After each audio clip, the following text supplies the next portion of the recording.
sila Ice Matcha Latte. Nabasag ang mga mukha, mga tropa natin dito. Hindi nila nakita. Sharpshoot na sila at wala silang magawa. Bakit hindi nila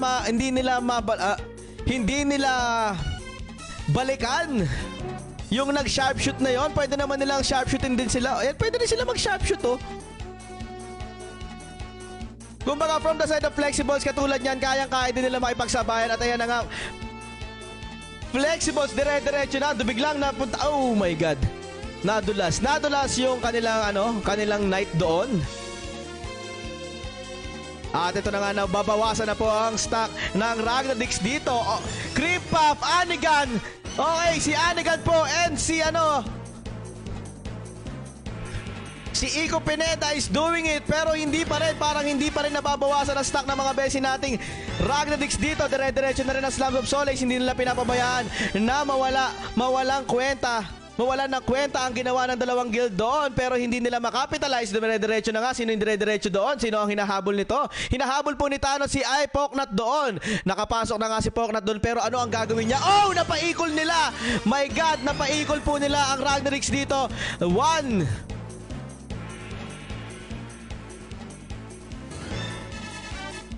Oh no! Nakapasok po ang isang taga-Flexibles doon at napaikol nila.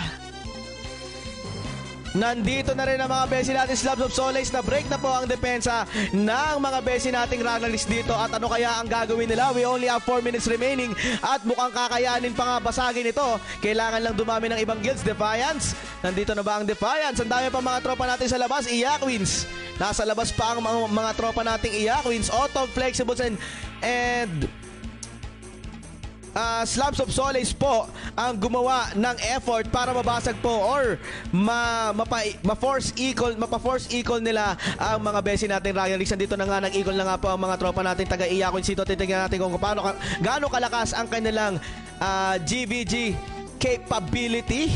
Okay. Oh no! Wrong mistake from Iyakwins. Bakit yung pinauna ang breaker nyo? Wala na po silang breaker doon at Sixpence nasa likod na rin.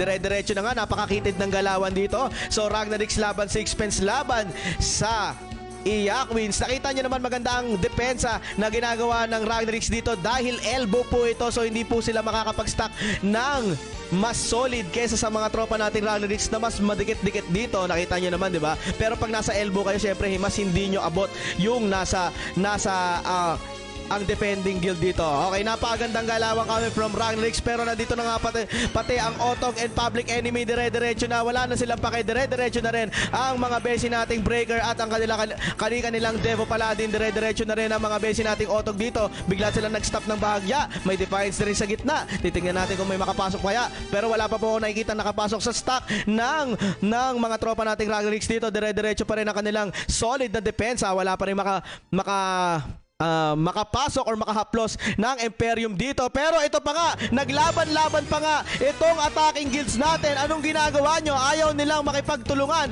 Ayaw nilang Defiance ang pumasok. Okay, Public Enemy at Defiance naglabanan pa. Mali ata ang inyong napasukan na liga. Mukhang newbie mistake na naman ang nangyayari.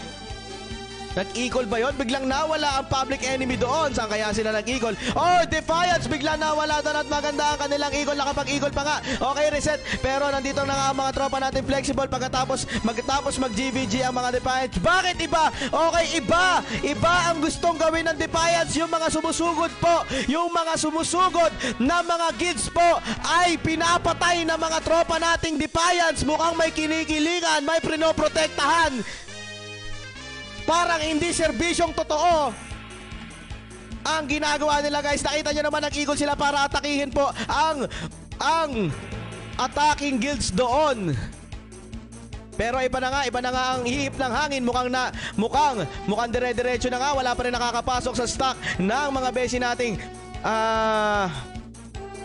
Ragnarix dito.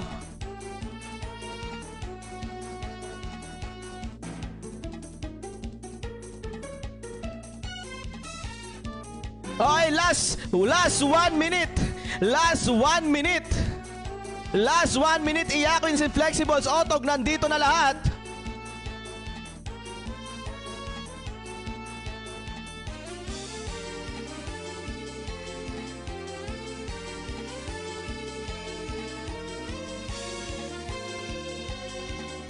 Okay, nagsama-sama na po sila. 30 seconds na lang. Kinukulang na to. Kailangan nyo ng dumiretso. 30 seconds remaining. Diretso na kayo. Hindi nyo nakakayanin basagin yan. Kahit gaano pa kayo kalakas kung hindi kayo makakapasok doon. Kung gusto nyo ako na lang. 19 seconds remaining. Ragnadix. Pero ang pinaka-clutch move doon, guys, ay yung nakipag-GVG ang Defiance doon sa lahat ng attacking guilds at nag-equal pa sila.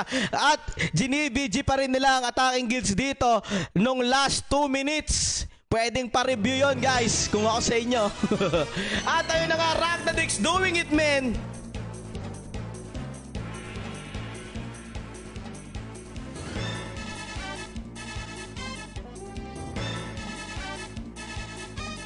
Okay, medyo